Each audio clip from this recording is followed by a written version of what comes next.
Doing a follow-up again on the Amiga 1000. This time we're doing email. I've got it up and running. It works. I followed the instructions on the video from Retro Recipes channel on YouTube, so be sure to check that out if you want to learn the details and what all it takes to do this. I'm going to go over it, briefly and explain what I had to do, because I had to do a little bit different from what they talk about in their video. But anyway, I'm using the flip box.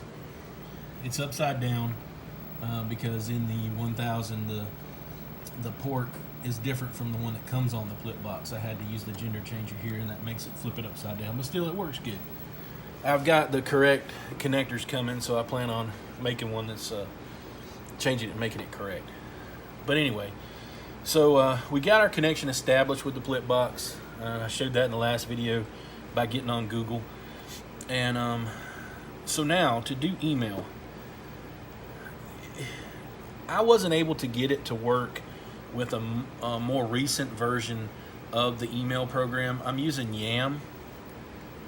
I had to go all the way back to version 1.3.5, I believe it was, and install it, and we'll go through the settings. But if you see, when I open it, it's going to go ahead and check for mail.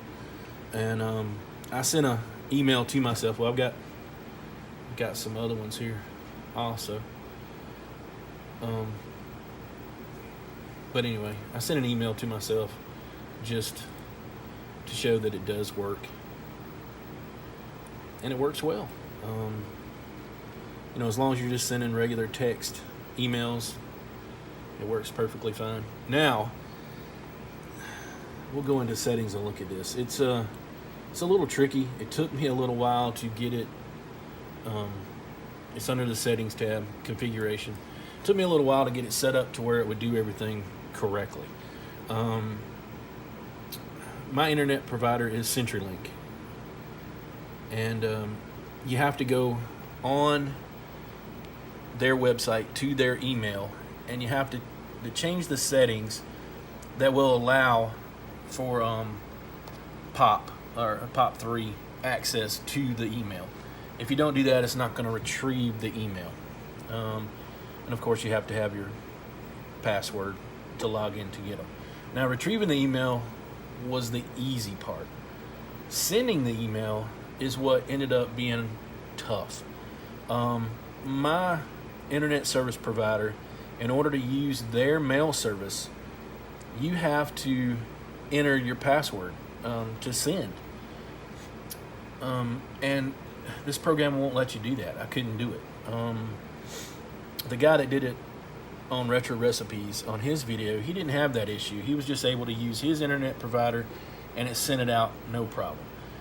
Well, I had to search around on the internet, and I found this company, SMTP to Go, that will let you set up access to where you can send email without having to have a username or password along with it. But to do that, you have to register your IP address, blah, blah, blah. Set up a couple little things.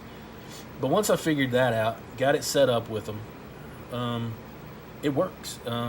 Everything's working now. That's really the only settings I had to change. Just set up these basics for receiving your mail, and I had to set up just this little SMTP server information through this company, SMTP to Go. Once I did that, it was good to go. I had no issues. I didn't have to do anything special to the Amiga 1000 to get it to do this. I do have the accelerator, but that doesn't make this work in any special way. If I pulled that out, this would still work. It would just be a lot slower. Now, it works really fast. I've had several conversations with people. No problem, no errors, no issues. So if you're looking to try it out on your Amiga, I can't help out a lot on anything but the 1000, and it's a lot of dependent on the internet provider you use, things like that. It's a lot of different little details. But if you mess around with it, you should be able to get it going. And the cool thing about this is you can leave it going in the background, so you can hide it, and it'll just stay going here on your desktop here. Shows you how many in total. Pretty cool little program.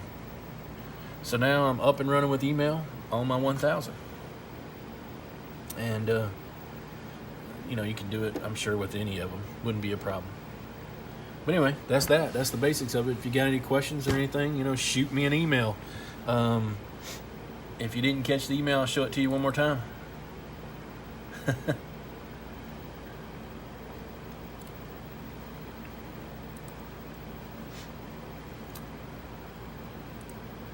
Here's my email, cforever@centurylink.net.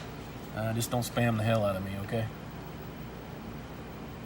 But if you got any questions or anything, just send them. All right, that's it.